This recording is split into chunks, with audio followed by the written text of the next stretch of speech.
The Apocalypse, Doomsday, the End of the World. It's a gloomy subject that many world religions have approached. In Christianity, the last book of the Bible, the Book of Revelation, contains a frightening vision of cataclysmic events, demonic horsemen, and even a few multi-eyed Bible-accurate angels for good measure. This book is without doubt the strangest and most disturbing book in the whole Bible, so naturally, it's a topic I had to cover on this channel. You may have heard of the Book of Revelation, but may not be so familiar with what actually happens in the book. For example, where does the number 666 fit into all of it? If you're looking to learn more about the biblical apocalypse, well, you're in the right place. I've crafted together this handy introductory video. You never know when you might need it.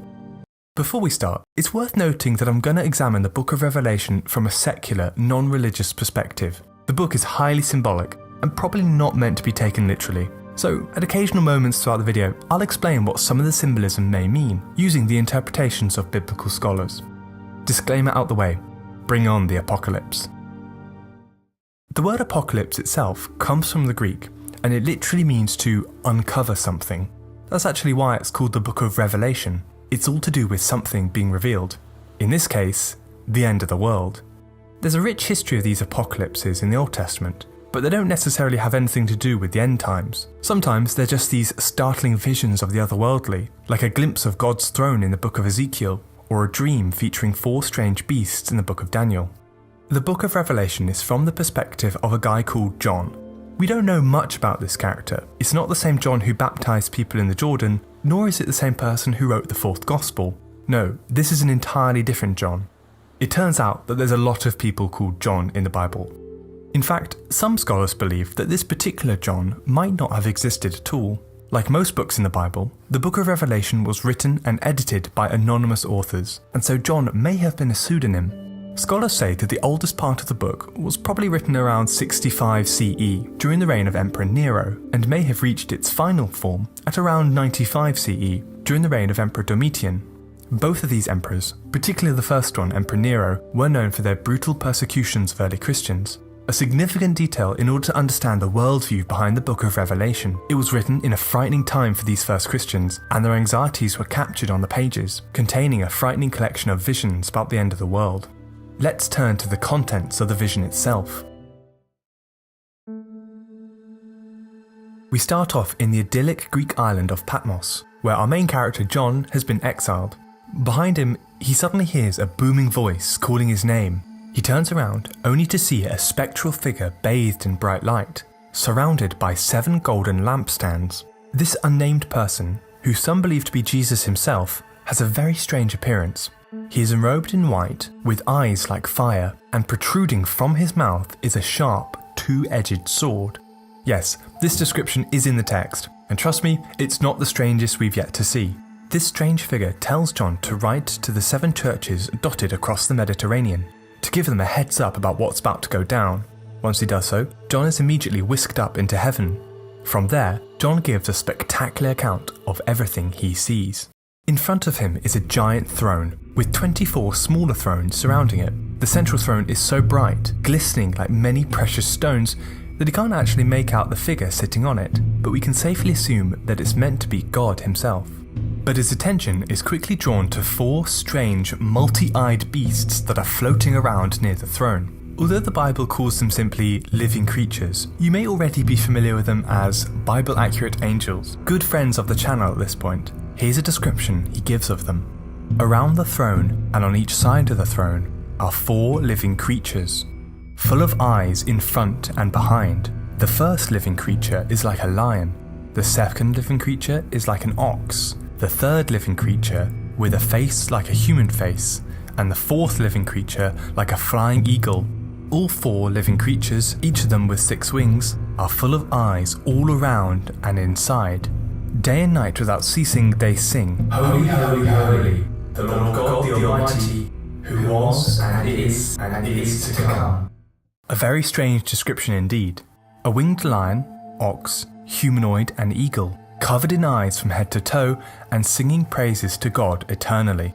By this point, you may have already watched my video on Bible-accurate angels, and you may be familiar with these creatures in the book of Ezekiel in the Old Testament. They feature in a magnificent vision the Hebrew prophet gives of God's heavenly throne. In that video, I suggested that they likely developed from the Mesopotamian cherubim, known as lamassu. Sadly, however, there are none of those wheels with eyes, known as ophanim, to be found in this account. Not much else is said about these 4 eldritch hybrids other than this, although some have interpreted their multi-eyes as a symbol of God's all-seeing nature. Others see it to be deliberately creepy. Now, I don't know about you, but I certainly see why they'd think this. After his description of the 4 living creatures, next before John comes another strange beast. It is described as looking like a lamb, although it has 7 horns and 7 eyes, because of course it does. It also looks like it's been slain. Because of this, many associate this being with Jesus, who is sometimes called the Lamb of God. Whatever it is, the lamb creature holds in its hooves a large scroll with 7 wax seals. With this, the apocalypse is truly underway.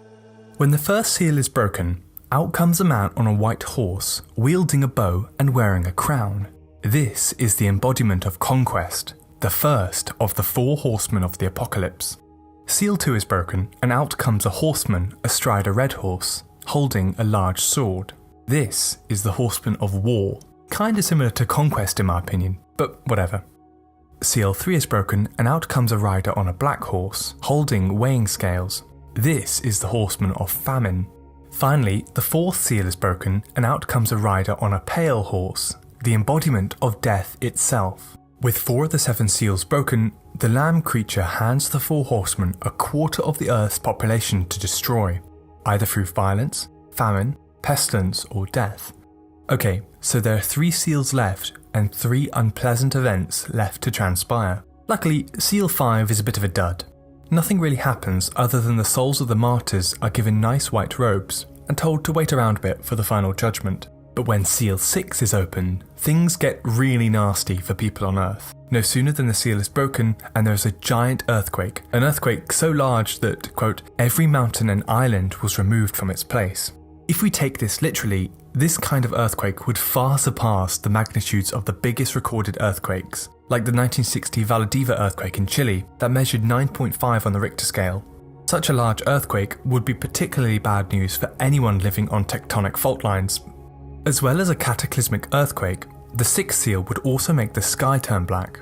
Were it to happen, perpetual darkness would be devastating for Earth, especially for plant life, which requires sunlight to perform photosynthesis. Interestingly, such events have actually happened before, and are often caused by major volcanic eruptions. In 536 CE, during a period in European history, aptly known as the Dark Ages, a giant volcanic eruption, believed to be from Indonesia, triggered what is known as a volcanic winter. This is when vast quantities of volcanic ash enter the atmosphere, dimming the sunlight and causing rapid cooling. Writing from Constantinople in 536, Byzantine historian Procopius wrote that, quote, during this year, a most dreaded portent took place, for the sun gave forth its light without brightness. And it seemed exceedingly like the sun in eclipse, for the beams it shed were not clear. Other contemporary writers as far away as Ireland have attested to the same extreme weather, indicating that this phenomenon may have been widespread at the time, and that the Earth was indeed in a volcanic winter. If giant earthquakes and volcanic winters were not enough, the 6th seal also describes how, quote, the stars of the sky fell to Earth. Now, if an actual star collided with the Earth, then that'd really be game over, as Earth would be engulfed into a much larger ball of flame and plasma. It is more likely, therefore, that the author is referring to a meteor shower.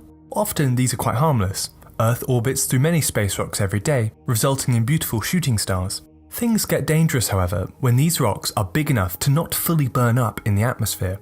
One such occasion was the Tunguska event in 1908, where a meteoroid of an estimated 100 meters landed in eastern Siberia, flattening the surrounding forest of up to 2,100 square kilometers, that's 830 square miles. Being in Siberia, the land was sparsely populated, so only 3 people were believed to have been killed. Had this landed on a city in 1908, then it would have been truly catastrophic.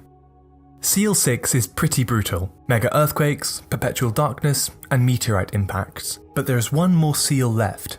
The 7th seal. Fortunately, just like seal 5, seal 7 doesn't bring too much calamity. The book simply says, quote, there was a silence in heaven for about half an hour. Perhaps the multi-eyed living creatures from earlier can finally get a break from singing God's praises. You would have thought that the 7 seals were enough to end Earth. More bad things are on the way. Almost as soon as the 7th seal is opened, out come 7 angels holding 7 trumpets. Now, you've probably noticed that the number 7 appears quite a bit in the book of Revelation. 7 golden lampstands, 7 seals, now 7 trumpets. The number 7 is a significant one throughout the Bible. For example, in the book of Genesis, it reportedly took 7 days to create the universe. In the ancient world, this number 7 was often regarded as the number of completion. The idea that the number 7 was a special number carried on into later Christian tradition, where you also get the 7 deadly sins, which, by the way, is another topic I've covered on the channel. Forget what you've seen about cute angels with sweet little trumpets. These 7 trumpets are about to destroy the earth. It's about to get dark, and in the case of trumpet 4, quite literally. Let's quickly rattle off what each trumpet does. Trumpet 1 causes fire and hail to rain down on the earth. Wildfires soon rage on the planet, and a third of Earth's vegetation gets burnt up. Trumpet 2 sounds, and a great mountain-sized object falls into the sea, turning a third of the oceans into blood. It also kills a third of the innocent sea creatures, which is pretty sad. Trumpet 3 plays, and a star falls from heaven and lands onto the Earth's rivers. The star is even given a name, wormwood. This is actually a type of semi-poisonous herb, also known as mugwort, which makes sense in the book of Revelation, because wormwood contaminates all the world's fresh water supplies, making it bitter and toxic. Trumpet 4 toots, and the third of the sun goes out, shrouding the planet in darkness.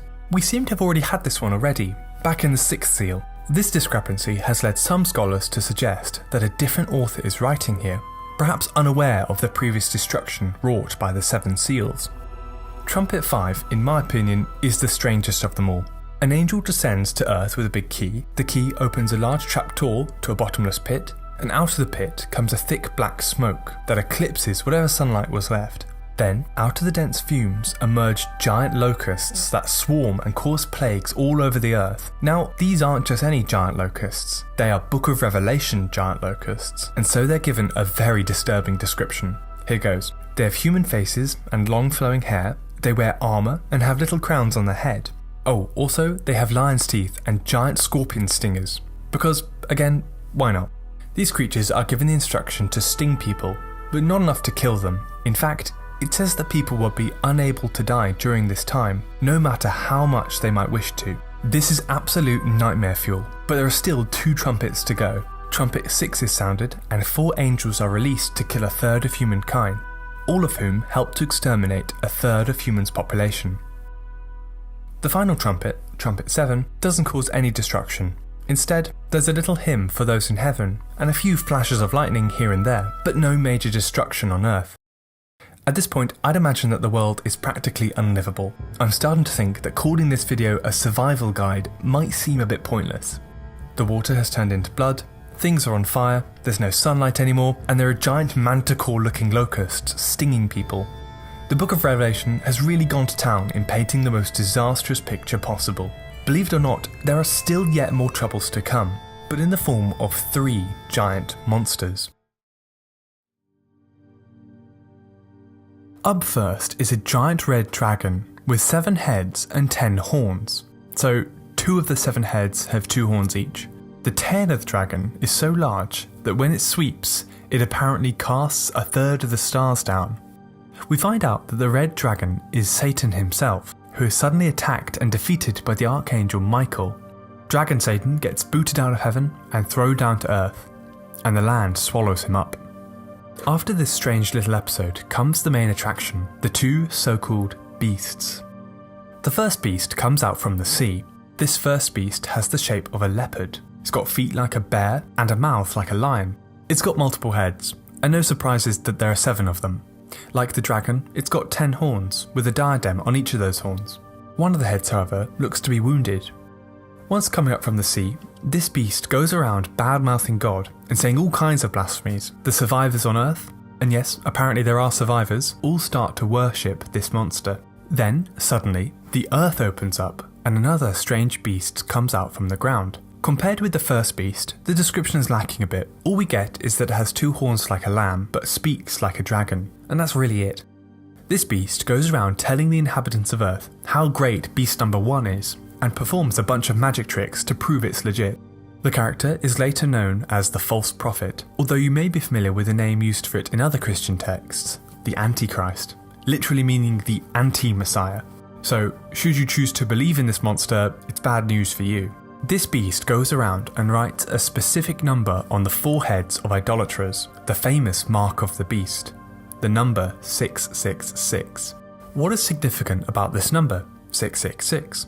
Well, many biblical scholars have suggested that it's a code for the tyrannical Emperor Nero. You see, in the classical world, there was this practice of assigning letters to numbers. It's known as gematria. Hebrew letters had this system too, and if you spell out Emperor Nero in Hebrew, they add up to the number 666. Some of the oldest versions of the Book of Revelation, like this papyrus manuscript found at Oxyrhynchus in Egypt, have the number 616. Gematria still works here, just for a different spelling of Nero's name. Interestingly, the Book of Revelation says that in order to buy and sell things, you need to show the mark of the beast. As with today's currencies, Roman coins often featured the head of state, in this case the emperor. So, in order to barter and trade, you need to show the mark of the beast, i.e. the Emperor Nero's face on coinage. This interpretation is further supported by the Greek word for mark, as in mark of the beast, which is charagma, and it's most commonly used to refer to the imprinting of coins. What's the Emperor Nero got to do with the beast? Well, Emperor Nero, who ruled from 54 to 68 CE, was responsible for a number of infamous Christian persecutions. Early Christians refused to worship the emperor, who, in the imperial cult, was a divine figure. Instead, they held that their exclusive belief was in God, the God of Israel. This enraged many a Roman emperor, especially Nero, who attempted to persecute them out of existence. He even blamed the Great Fire of Rome on the Christians, and contemporary writers wrote harrowing accounts of all the suffering this emperor inflicted, such as throwing Christians to lions. As a result, Nero especially became a symbol of evil. So, when the Book of Revelation is talking about people worshipping the beast, it refers to the practice of worshipping the emperor. All this is done in code. Those who bear the mark 666, in other words Nero, will be condemned to suffer for all eternity. Whilst the earth is under the dominion of these strange beasts / Roman emperors, up in heaven the angels are preparing the final phase of destruction. We've had 7 seals, 7 trumpets, and now we've got 7 bowls. These bowls are said to be full of God's wrath, whatever that entails. Either way, the bowls work in a similar way to the seals and trumpets. When they're poured onto the earth, bad things happen. Here we go again, final one this time. Bowl 1 is poured onto the earth and painful sores and boils form on all the people who wear the mark of the beast on their forehead. Bowl 2 causes the whole sea now to turn into blood, no longer just a third of it. Bowl 3 causes all the fresh water, the lakes and the rivers, to turn to blood. Yep, lots of blood in this passage. Bowl 4 causes the sun's heat to intensify, scorching people on earth badly. Bowl 5 causes the kingdom of the beast to go dark, and political instability ensues. Some have seen this as a reference to the fall of the Roman Empire. Bowl 6 causes the river Euphrates, that's in modern-day Iraq, to dry up. Later, the world's armies all assemble and do battle at a place known as Armageddon. Fun fact, the Hebrew word for Armageddon is Har Megiddo, referring to Mount Megiddo in northern Israel. Over time, Har Megiddo shifted to Armageddon, and because of the Book of Revelation, it became another name for the apocalypse. Bowl 7 is your classic Book of Revelation business. Lightning, hailstones, and a massive earthquake which destroys the city of Babylon. However, where Babylon was the great city of evil in the Old Testament, by the time of the New Testament being written, the city of Babylon had long been deserted, having been conquered by the Persians some 500 years before. So instead, many believe that Babylon is a reference to the capital city of the empire, Rome. Again, it's another example of the Book of Revelation speaking in code. After a third and final round of devastation, which seems to me a tad excessive, the vision in the Book of Revelations begins to near its end. In fact, the whole thing wraps up pretty quickly. Without much of a struggle, the first and second beast are captured by the armies of God and are kicked into, quote, a lake of fire that burns with sulphur, which is probably a reference to hell. Then the giant multi-headed dragon, which is Satan, is locked up in the pit too and is sealed for 1,000 years. In this intermission, Jesus comes down to rule the earth until things pick up again. Well, time flies. 1,000 years pass and Satan is released. It's now time for the epic final showdown of biblical proportions. However, the series finale of the Bible is a bit anticlimactic. All that happens is a shoot of fire zips down from heaven and engulfs the evil army. Satan and all his monsters are cast into the lake of fire and sulfur to join the beasts, and his evil influence finally comes to an end. The book of Revelation draws to a close, and we get the Bible's happy ending. A vision of something called the New Jerusalem. It's a description of a wondrous new city made of solid gold. Our protagonist John goes to great lengths to describe its dimensions, and it turns out that the New Jerusalem is one giant cube. Its length, width and height are 12,000 stadia, which is 2,220 kilometers. That's 1,380 miles. In this city, God, Jesus, all the do-gooders, and all the multi-eyed creatures live in perpetual harmony. It is this vision of a strange sci-fi construction that the book of Revelation closes with, and with it, the entire Bible comes to an end. So, without a doubt, the book of Revelation is the strangest book in the Bible, finishing it off in a maelstrom of fire, earthquakes, eldritch creatures, chaos and calamity. If such an event were to take place, it looks to be a pretty unpleasant affair. In such a complex and intricate book of the Bible, I haven't managed to explore everything this strange book has to offer, just the main story beats. If you'd like me to cover any aspects that have interested you in this video, do write them down in the comments below. A theme across this book, and many other New Testament texts, is that Jesus will return and bring with him the second coming and a fiery cataclysm. The very first communities of Christians believed such an event would happen in their lifetime, but when it never came to pass, the hope was transferred to generations after them, and so on until the present day. Throughout history, theologians and everyday folk have attempted to figure out when the apocalypse will happen, and whether there'll be any warning signs that hint that it's on its way.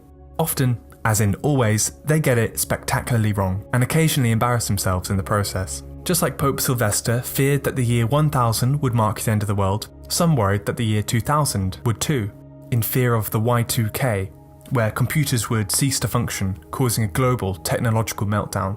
More recently, 2012 was seen as a good year for the apocalypse. Misplaced fears about the Mayan calendar led some to believe that the Earth was on a collision course with the fictitious planet Nibiru. Just as the Mayan calendar continued, the Gregorian calendar continued, and we're still here today. To my mind, I doubt that anyone can ever predict when the end of the world is going to happen. So, for now, we can relax. People have got it wrong in the past, so let's hope they'll continue to get it wrong in the future. Hey, thanks for watching this video. Really hope you enjoyed this one. It was an absolute blast to make. If you like this kind of stuff, especially this longer form video, why not subscribe? A like and a comment also go a really long way. After a bit of pause in uploads to finish off my university dissertation, I'm glad to say that I've graduated. Thank you all for your patience. More videos to come, I promise. I have plenty of videos that I've been itching to make anyway. I look forward to seeing you next time. Goodbye.